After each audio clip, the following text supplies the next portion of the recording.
كتقول مولات القصة سميتي سلمى، بنت عادية من أسرة عادية بحال جميع الأسر المغربية.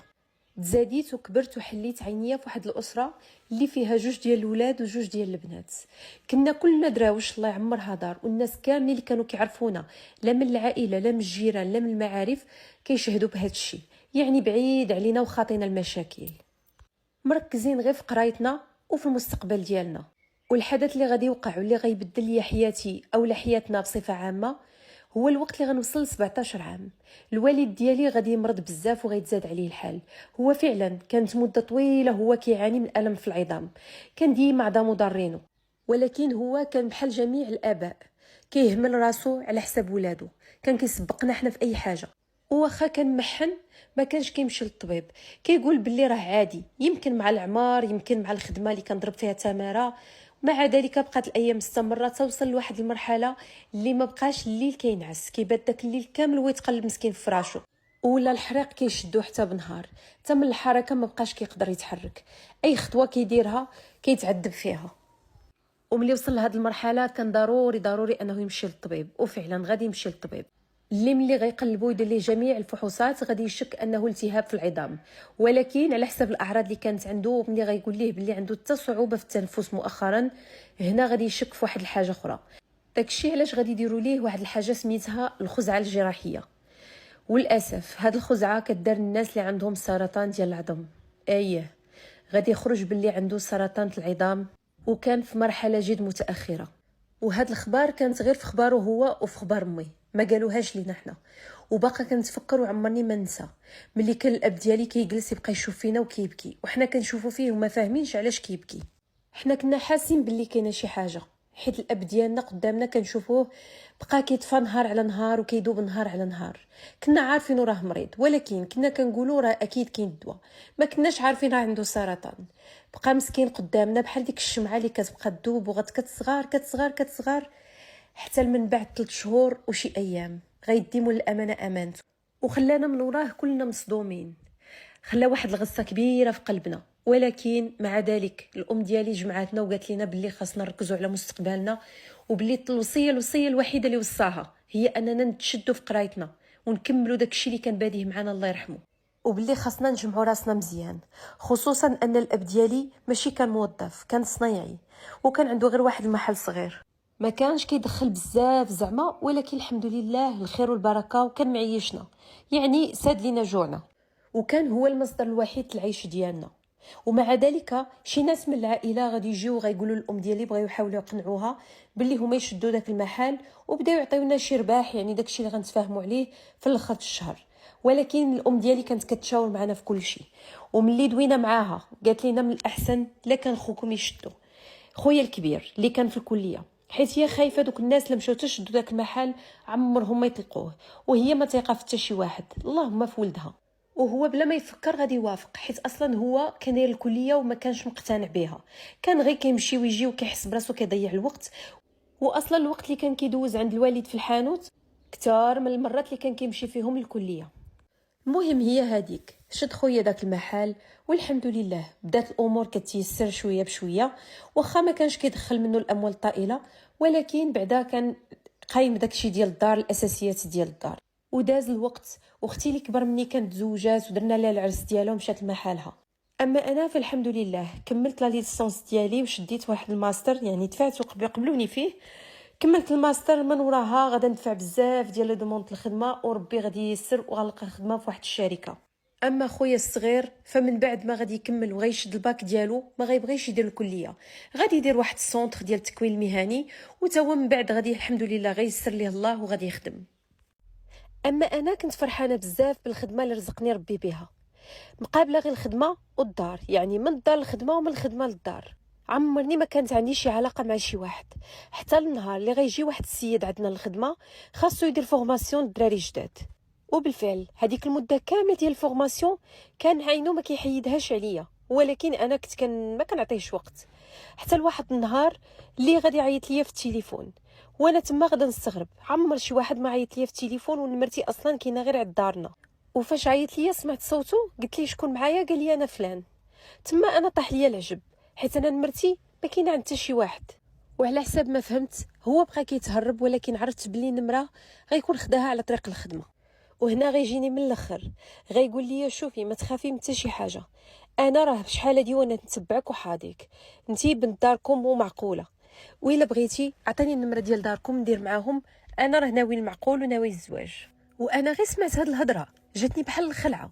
ديك الساعه قطعت عليه التليفون، ما بقيتش قدرت نقول حتى كلمه، صافي سديت الموضوع نسيتو. وغدوز غير ايام قليله غيعاود يتصل بيا، غيقول لي ما تقطعيش عليا التليفون، انا راه كون ما عجبتيني ومعمر راسي بك وباغي معاك الحلال ما غاديش نعاود نعيط لك. وانا في التليفون غير ساكته ما كنجاوبش كنسمعو.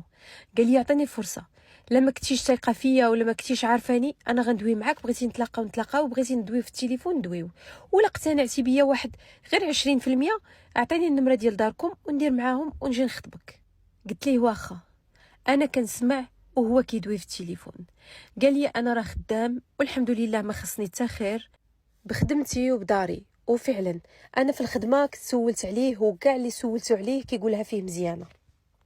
ايوا بقينا شحال في التليفون، في الاخر غادي نعطيه النمره ديال خويا الكبير، ولا غد لي مباشره غادي يعيط ليه في التليفون وغادي يقول ليه داك الكلام اللي قال ليا، وخويا غيدير معاه النهار، غيحدد معاه النهار اللي غيجيو يخطبوني فيه. صافي تما غيعيط لي خويا في التليفون وغيعاود لي على السيد اللي عيط ليه وداك الشيء كامل اللي قال ليه، وغيقول لي اجي ياك ما انتي كتعرفيهم صيفطاه. قلت لي شوف اخويا انا راه عمر ثقتكم ما خنتها، انا راه عاودت لي داك الشيء كما كان اصلا ما عندي ما نخزن. قلت لي بلي السيد راه كان جا عندنا الخدمه كيدير فورماسيون وقديم تما، وانا راه ما بيني وبينه حتى حاجه، جاب نمرتي وعيط لي قال لي راه بغيت نخطبك، انا عطيتو نمرتك، هادشي اللي وقع اخويا. ايوا قال لي وانتي شنو رايك في هادشي؟ قلت له اخويا داكشي اللي درتوه انا معاكم، انا ما مربوطه به ما معلقه به، واللي قلتي عليها اخويا انا معاك. صافي قال لي مرحبا به، انا راه درت معاه النهار ويجيو نشوفو يكون خير. صافي داكشي اللي كاين. المهم دارنا وجدو كل شيء، فرحنا بهم بزاف، جا هو ووالديه فرحنا بهم، واخا ما عارفينش اصلا هذاك الزواج غيكمل ولا ما غيكملش. وانا شخصيا ما كنت محايده، ما كنتش مقتنعه، حيت ما عارفه عليه حتى شي حاجه من غير الخدمه ومن غير داكشي اللي قال لي هو وداكشي اللي كيعاودوا عليه الناس. انا ما كانت عندي عليه حتى شي معلومه، يعني بالنسبه ليا زايد ناقص هذاك الزواج. حنا فرحنا بهم والصراحه حتى هما ما قصروش، جاو عندنا وارتاحينا لبعضياتنا، يعني العائلات ارتاحوا لبعضياتهم من النهار الاول. حتى هما ناس دراوش، واخا راه المستوى الاجتماعي والاقتصادي راه باين بزاف، هما كانوا باين عليهم شويه مسك عليهم الله، خصوصا الاب ديالو كان واحد الانسان اللي واعي بزاف ومحترم. الحاجه الوحيده اللي قال لخويا والوالده هانا فين ساكن، عطاهم العنوان ديالو، قال لهم كنتمنى تجيو تما وتسولوا عليا وتسولوا على العائله ديالي وعلى ولادي، باش نتوما تكونوا مرتاحين على بنتكم.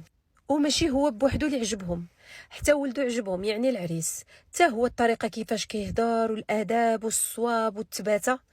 داكشي علاش الوالده وخويا من بعد ما مشاو قالوها ليا، قالوا لي اشنو بالك، السيد باين عليه الله يعمرها دار ووالديه حتى هما ناس مزيانين، عمرنا ما غادي نخرجوا معاهم اللعيب ولا يخرجوا معنا اللعيب، ولكن انا حاجه وحده كنت باغاها، قلت له خليو لي غير شويه ديال الوقت نتعرف عليه. حتى هو كان باغي يتعرف عليا حيت حنا ما عارفين على بعضياتنا والو، واولا واخيرا حنا اللي غادا نتزوجوا وحنا اللي غادا نعيشوا مع بعضياتنا وخاصنا نعرفوا بعضياتنا مزيان. وبالفعل خدينا الوقت الكافي ديالنا باش نتعرفوا على بعضياتنا مزيان، وتما تاكدت انه الانسان المناسب اللي نقدر نكمل معاه حياتي. ومن بعد واحد المده قصيره غنقرروا اننا نديروا الخطبه الرسميه. وجدنا كل شيء ودرنا خطبه كبيره، جاو عندنا العائله ديالو كاملين وعائلتنا بالطبع، وفي هذا الوقت كنا مفاهمين على الامور كامله، يعني كاع دوك التفاصيل تفاهمت انا وياه عليها. بما ان الدار كانت ديجا عنده تفاهمنا اننا نبدلو غير الفراش، بحال مثلا بيت نعاس صالون، يعني شي تفاصيل. هذاك الشيء علاش من ورا الخطبه كنا كنخرجوا بزاف، كنمشيو نقلبوا على الفراش نقلبوا على الثوب. هو ما كانش كيفهم بزاف هادشي ديال العيالات، داك الشيء علاش كانت كتمشي معايا الام ديالو وواحد الدريه مربيه معاهم، هي بنت خالتهم كانت يتيمه ومربيه وكابره معاهم، يعني كانت في المثابه ديال اختو الكبيره. وبصراحه عاونتني بزاف، ماشي غير في الفراش ديال الدار وكل شيء، حتى الوقت اللي بدينا كنوجدوا العرس لقيتها في جنبي، عاونتني في كل شيء، في الكبيره وفي الصغيره، كانت ديما معايا، كنت شاور معاها وناخذ برايها، وبصراحه كانت انسانه للراي ديالها والذوق ديالها كان زوين. وانا ما كان عندي لا صحابات، وحتى اختي كانت مزوجه وساكنه في مدينه اخرى وعندها وليدات صغار، يعني ما غاديش تقدر تمشي معايا فين ما مشيت. المهم دازت هذيك الفتره جري وجدنا كل شيء، وجا الوقت ديال العرس. والصراحه تقال الاخ ديالي ما خلا ما دار على قبلي، دار ليا واحد العرس اللي ما كنتش كنحلم به الصراحه. حمر ليا وجهي ديال بصح، وداز كل شيء على خير. ومن ورا العرس غنسافروا واحد السيمانه مشينا فيها لتركيا، دوزنا فيها وقيتات زوينين، تسارينا درنا وزدنا تعرفنا على بعضياتنا. وبصراحه انسان يعني اللي نقدر نقول لكم نعم الزوج ونعم الصديق. وكنت وقت ما كنفيق الصباح كنحمد الله باللي ربي حط ليا في طريقي هذا الانسان. دوزنا العام الاول ديال الزواج، الامور كانت كلها مزيانه، كنا واحد النوع ديال الاستقرار عندنا، كنمشيو نخدمو نجيو مره كنسافروا، حيت كنا متفقين اننا العام الاول ما نولدوش الوليدات تنزيدو نتعرفوا على بعضياتنا ونرسيو امورنا. وحتى العلاقه مع دارهم الصراحه كانت مزيانه، كانوا ناس دراوش شادين تقارهم، ناس واعيين وراقيين، عمرهم ما تدخلوا في حياتنا ولا في امورنا الشخصيه. كانت الامور غدا مزيانه، كنمشيو عندهم مره في السيمانه نتغداو معاهم ونضلوا معاهم، يعني النهار يكونوا ما خدامينش. والنهار اللي كنا كنمشيو عندهم كيفرحوا بينا بحالاش، ما كيخليو ما يوجدوا، ما يخليو ما يطيبوا. حتى ديك بنت خالته، حيت هي اللي كانت مقابله الشقا والطياب في الدار، ما كتخلي ما طيب داك النهار، وما كتخلي ما تحط لينا وتوجد لينا. وغتبقى الامور غدا مزيان بحال هكا حتى غنكملوا عام ونص ديال الزواج. فداك الوقت غنبداو نفكروا في الوليدات. الصراحه انا بديت كنحس براسي باغا نولد وليد ولا بنيه، يلا ربي ونكبروا معانا. ومن ورا شهرين غنلقى راسي حامله. اش غنقول لكم يا البنات، بغيت نطير بالفرحه، فرحتي ما عرفتش لمن نعطيها. وماشي انا، لا انا لا راجلي بغى يطير بالفرحه. عيطت لدارنا قلتها ليهم وفرحوا ليا بزاف، وحتى هو عيط لوالديه. والديه بغاو يموتوا بالفرحه ديك الساعه، قالوا لي غتجي عندنا جيو تغداو معانا، حيت كان هو الولد الوحيد اللي مزوج عندهم، خوتو الاخرين باقي ما تزوجوش، يعني غيكون اول حفيد عندهم في العائله. صافي درنا معاهم في الاخر السيمانه، وعدناهم اننا غنجيو ندوزو معاهم السبت والحد، بحكم اننا الحد ما غنخدموش، داكشي علاش مشينا عندهم. وصراحه دوزنا واحد الويكاند واعر، تهلاو فينا ديال بصح، ما عرفوش فين يحطوني، هزوني على كفوف الراحه. ايوا كمل داك الويكاند ورجعنا لدارنا باش نهار الاثنين ان شاء الله عندنا الخدمه. صافي دازت الامور مزيانه. نهار الاثنين غنفيقوا كيف كل الصباحات، غدا نمشيو للخدمه ديالنا، هو غيمشي للخدمه ديالو، انا غنمشي للخدمه ديالي. تقريبا مع ديك جوايه 10 ديال الصباح غدا نحس بواحد الحريق، واحد الحريق اللي عمرني ما حسيت به، شي حاجه مجهده. صافي ما بقيتش قادره، مني غنمشي نقلب راسي غنلقى راسي بحال بديت كندوز بالدم. صافي تما الماء جمد ليا في ركابي، وفي هذيك اللحظه اللي لقيت الدم نازل مني صافي تخلط عليا كل شيء، طحت على ركابيه. اما داك الحريق عاد ما غادي وكيتزاد. وفي هذيك اللحظه غتدخل واحد السيده خدامه معايا، ملي شافت داك المنظر تخلعات. صافي ديك الساعه غيعيطوا لي على لومبيلونس وغيجيو وغيهزوني، وغيعيطوا على راجلي اللي غيلحق عليا للسبيطار. ديك الساعه غادا نوصل غادي يدخلوني، غنقول لهم انا راه حامله. ملي غادي يقلبوني يديروا لي التلفازه، غادي يقول لي الطبيب الخبار اللي ما عمرني ما غنقدر ننساها، قال لي بلي البيبي مشى ضاع. البيبي اللي مازال حتى ما فرحت به، الدنيا دارت بيا، ما بقيتش عارفه شنو غندير، غا كنبكي وراجلي كيصبر فيا. كنقول الطبيب غير شوفو كان، والطبيب حدو قال لي الله يصبرك يا بنتي، الله يعوضك، نتوما مازال صغار. صافي في ديك اللحظه كان خاصهم ينزلوني للبلوك باش يديروا لي العمليه ديال الكيرطاج ويحيدوه ليا. وراجلي كيحاول غير يصبرني وتا هو تالف ما عارف ما يدير، غادي يعيط لدارهم ولدارنا باش يجيو يوقفوا معاه. دوزت ليله وحده في السبيطار، ومن بعد ما صحيت غدا نرجع للدار. وخديت شي ايام من الخدمه باش نرتاح، حيت ما كانش عندي النفسيه نهائيا للخدمه. صافي دازت مده وبديت شويه كنشد في راسي، رجعت للخدمه ورجعت للروتين ديالي، وقبلت بالقضاء ديال سيدي ربي وقدره. ودازت واحد المده تقريبا ديال 6 شهور، وعاوتاني غنطيح حامله. غنمشي ندير التيست وغندير التحاليل ديال الدم باش نتاكد، وغنلقى راسي حامله.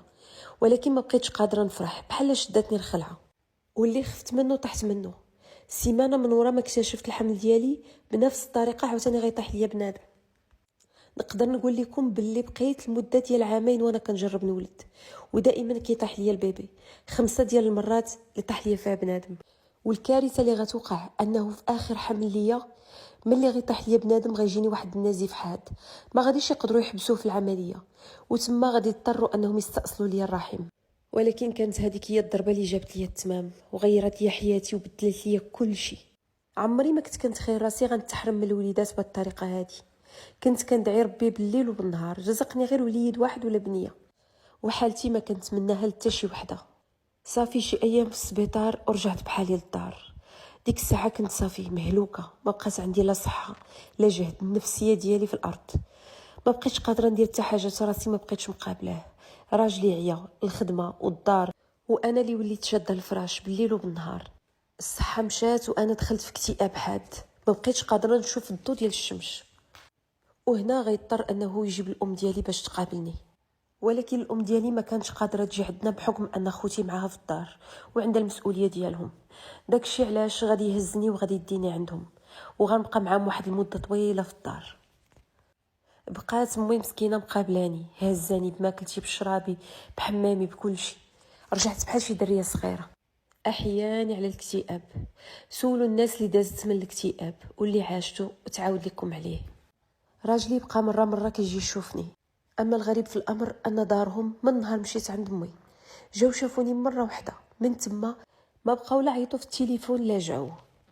وانا كان ما بيني وبينهم غير الخير والاحسان. وبقيت تقريبا على داك الحال واحد 6 شهور وانا جالسه عند دارنا، حتى النهار اللي غيهزني خويا وغيديني عند واحد الطبيبه نفسانيه اللي غينصحوه بها شي ناس كليان ديالو، غيقولوا ليه راه طبيبه مزيانه وعاونت بزاف ديال الحالات وان شاء الله يكون خير. فعلا غادي يهزوني وغادي يديوني، غندير معاها شي حصص. وبصراحه حتى هما كانوا مقابليني بزاف في الدار وكانوا مهلين فيا وكانوا باغيني نخرج من هذه الحاله اللي انا فيها. من بعد شهرين تقريبا ديال العلاج بديت شويه كنفيق من هاد الصدمه اللي كنت فيها، وبديت شويه كنوعى براسي. والحمد لله في هذاك الوقت قربت بزاف من الله، حتى ولات راحتي هي الصلاه. ملي كنحس براسي مضيمه والدنيا ضيقه عليا وكيطيح في بالي كاع دوك الافكار الكحله اللي كانت عندي، كنوض نتوضا ونصلي ونبات ندعي سيدي ربي يزيد يفرجها ويزيد يصبرني ويزيد يبرد ليا قلبي.